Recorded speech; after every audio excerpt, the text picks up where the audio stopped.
On the Track is a web TV show about cryptozoology, natural history, green issues and whatever else the team feel like making up as they go along. Enjoy! And so, ladies and gentlemen, here we are. It's a Thursday afternoon and it's going roughly as normal here at the On the Track Command Centre in what used to be my mother's drawing room. We're having the normal Thursday afternoon editorial meeting with me, Louis and V. Hello. But then, as always seems to be the case, V and Louis start butting in, getting in the way and being silly. I don't want to dance like a monkey anymore. Well, that's a good one, John. I don't want to dance like a monkey. I'm a real boy. Well, shake your legs, lad.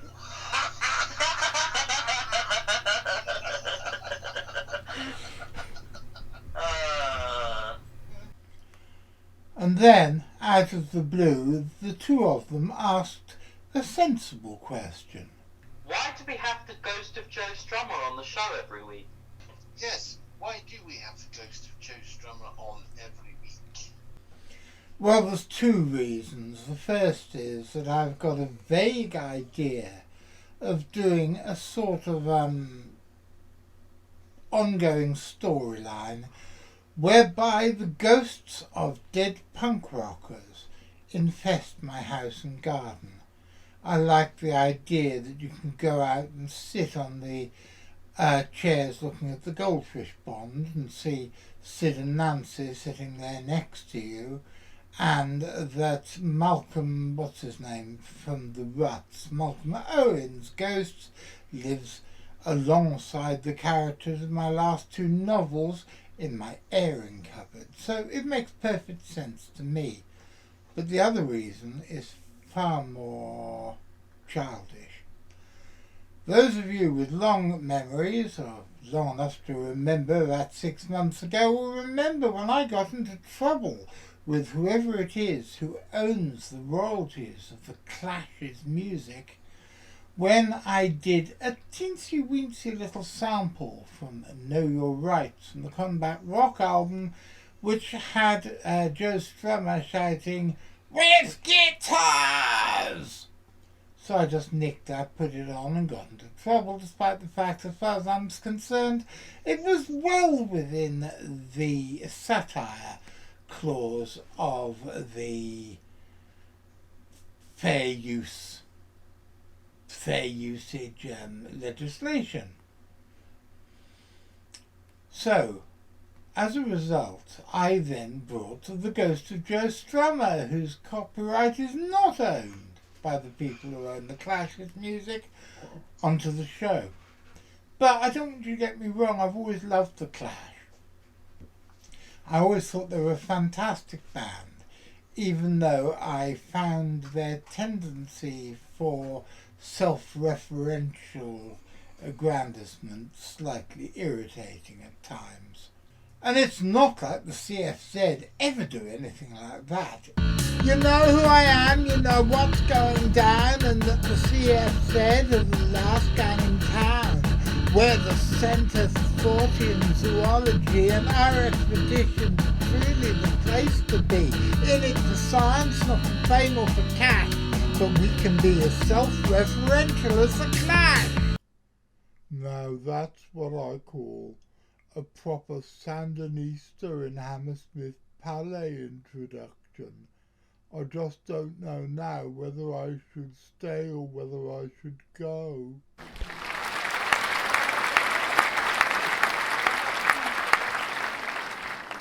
I really like the old credits.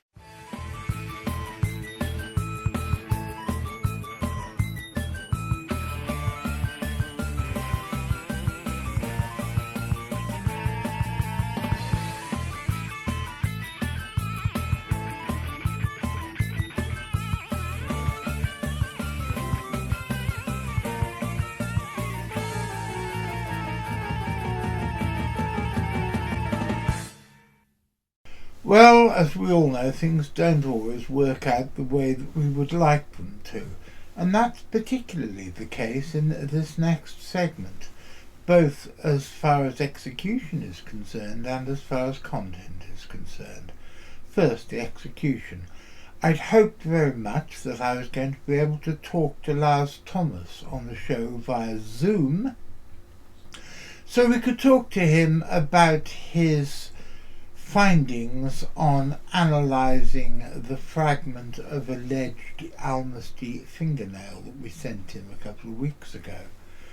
But for various reasons we couldn't get Zoom to happen, and I thought it was more important, rather than waiting to have him able to use Zoom, I thought it was more important to let you know the results of his findings first of all.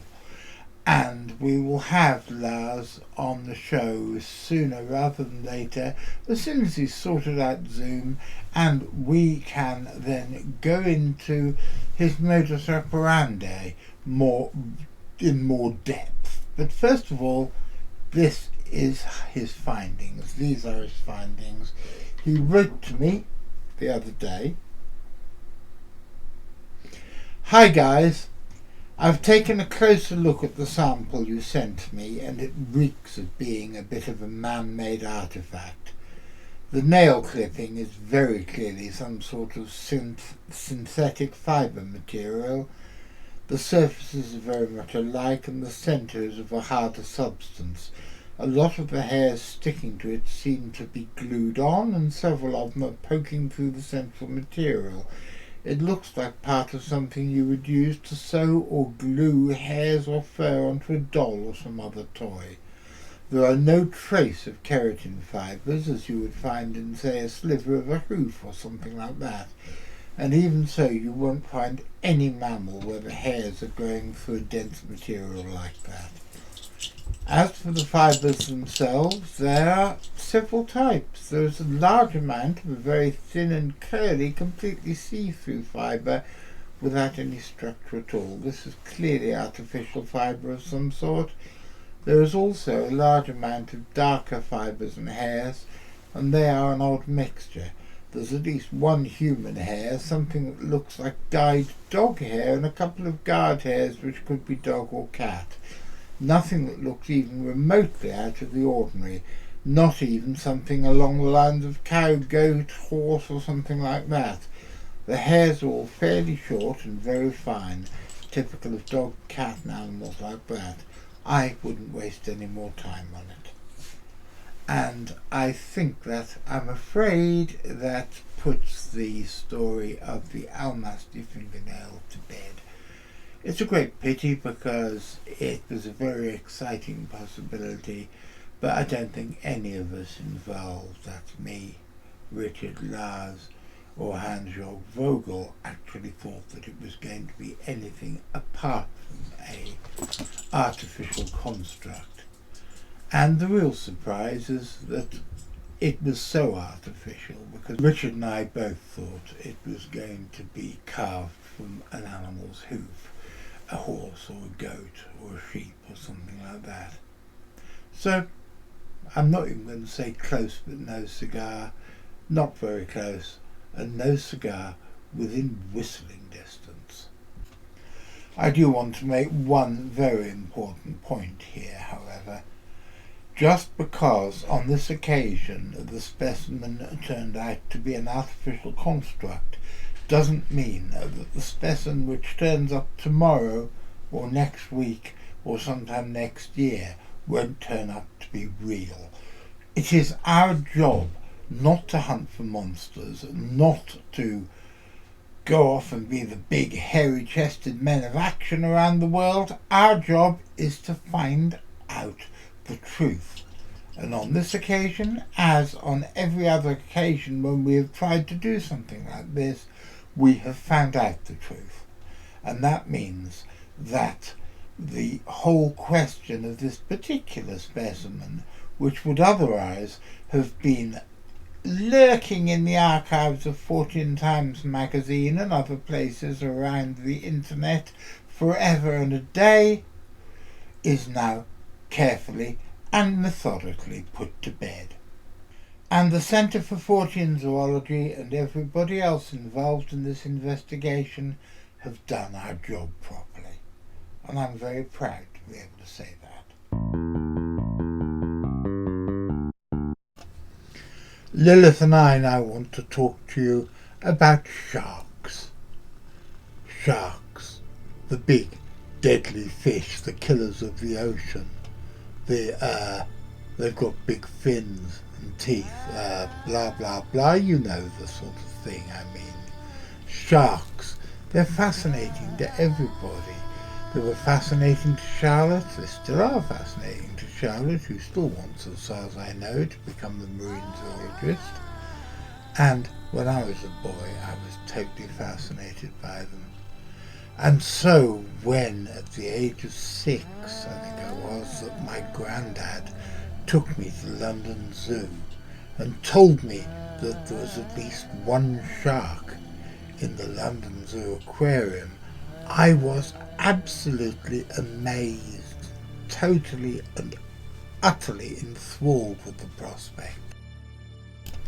Now here I would very much like to have been able to show you some moving footage of London Zoo back in the 60s, but I'm afraid I can't find any, not with that copyright. And after what happened to me with the Clash earlier in this year, I'm very, very, very more careful about copyright infringement than I used to be. So we're just going to have to use these still pictures. Remember me at the age of 5 or 6, I think I was 5, not 6 in fact, because it was 1964, and yes, I would have been 5. And my granddad, with me clutching his hand, took me to the zoo, and I had a ride on an elephant, and to quote Christopher Robin, I saw a buffalo bison and a great big bear with wings, and I also gave buns to an elephant when I went down to the zoo, which is a very, very, very cool thing to do, especially when you're 5 years old. These days I strongly suspect that giving buns to the elephant, indeed having rides on elephants, have probably gone the way of all flesh, together with chimpanzees, tea parties and other things which are probably quite rightly perceived as being vulgar and not respectful towards the animals themselves. But as I have a tendency to do, I've digressed. Let's get back to talking about the sharks.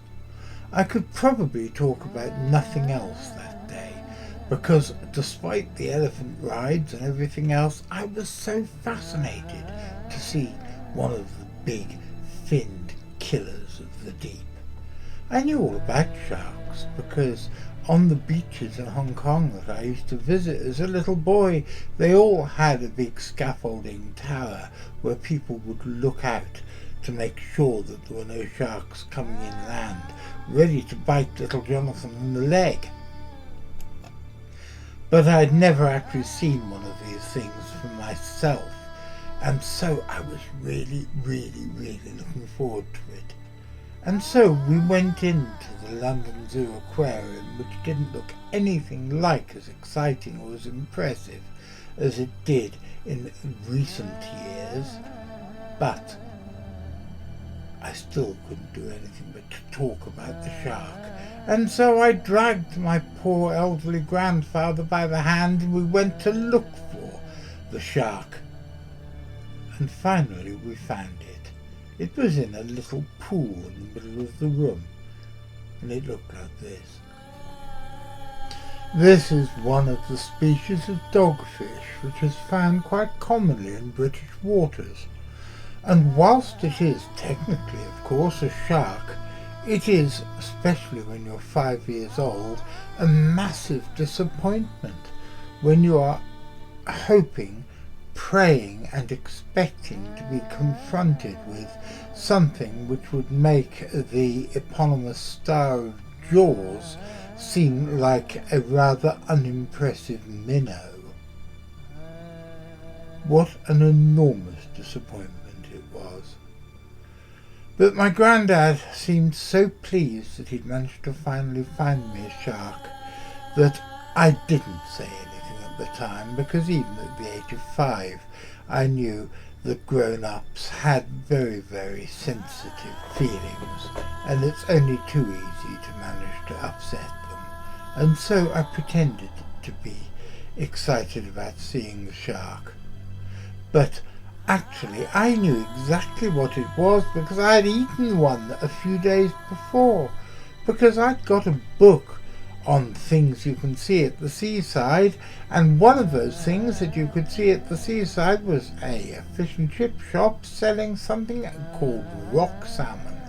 And I don't know if rock salmon is still sold today, but back in those days rock salmon was a polite nom de guerre for all sorts of rather unattractive fish that probably wouldn't have been sold properly under their normal name. So I had been very excited when we'd stopped off for fish and chips, and I'd noticed that the portion of fish that I had was full of cartilage rather than bones. "Look, Daddy, it's a smooth hound," I said, and my father, probably thinking that I was talking about a dog outside, turned round. "Very nice, dear, now eat your dinner and be quiet." And so my dear old grandfather, who'd been a fighter pilot in World War I, and was somebody of whom I was very, very fond, went to his grave 7 years later, still thinking that one of the good deeds he had done in his life had been to take his slightly annoying grandson to go and see a shark. Now, why am I telling you this slightly long drawn out shaggy fish story? Well, it's simple. It's because this story turned up in my email inbox earlier this week.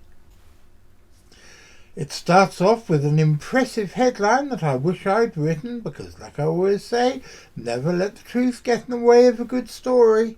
And then look at this illustration. Yay! London is going to be the same as Amity was in Jaws. It's going to be infested with giant killer fish. Yay! Giant killer fish! Wow! And I bet you know what's going to happen next. Yes, ladies and gentlemen, the 3 species of shark which have indeed been found living in the Thames, which is a fantastic thing considering back in 1957 the river was declared biologically dead, but the 3 species of shark which have been found there are all species of dogfish. Talking of dogfish, can you hear my little dogfish in the background? Someone has dared to walk past the window. And is there a moral to this story? Not really, apart from the fact that I should really make sure that my dog is in a different part of the house when I'm recording voiceovers. No, there's no real moral to this story.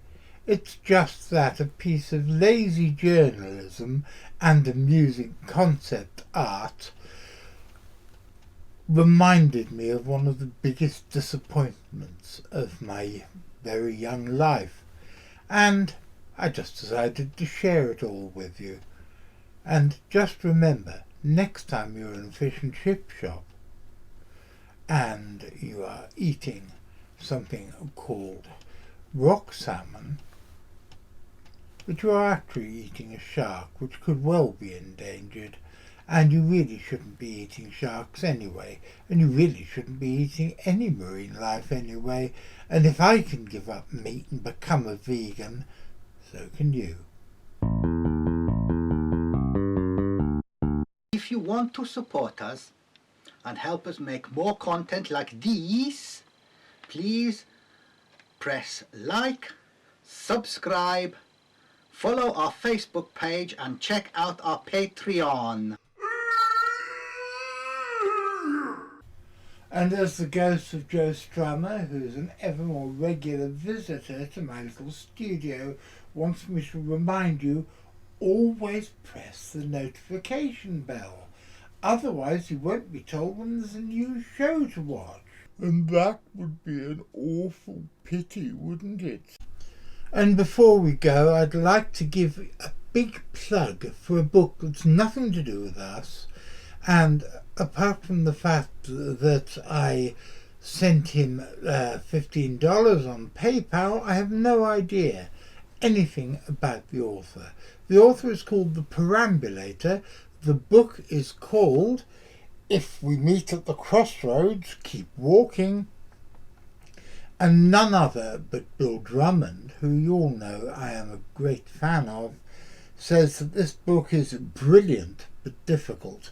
Somebody else says it's beautiful, mysterious and weird.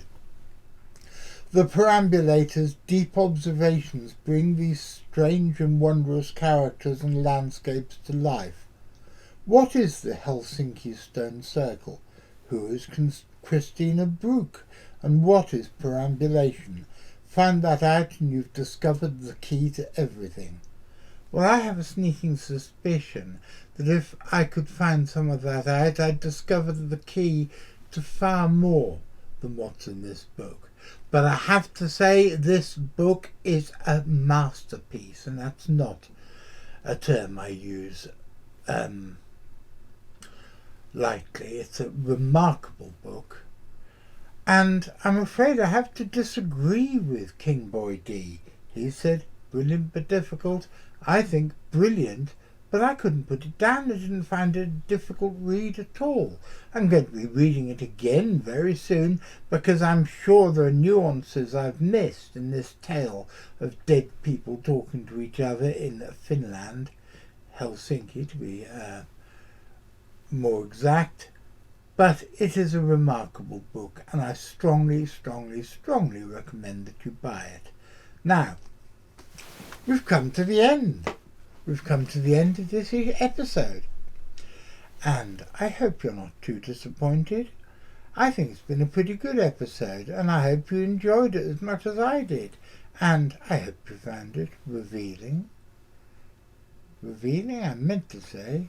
I don't know what I meant to say. I meant to say entertaining, edifying, and something else beginning with educational. That's it. I was trying to come up with a whole string of things beginning with E, because like Dr. Karl Schuker, I'm a big fan of idiotic alliteration. But I totally screwed up and came up with something beginning with R instead, which completely messed that up. But don't be too sad that it's the end of this episode, because in 7 days' time I will be back. And I will be back probably with a little Lilith, who's there behind me. And Lilith and I will be here, and we'll be watching it on Saturday afternoon at 3.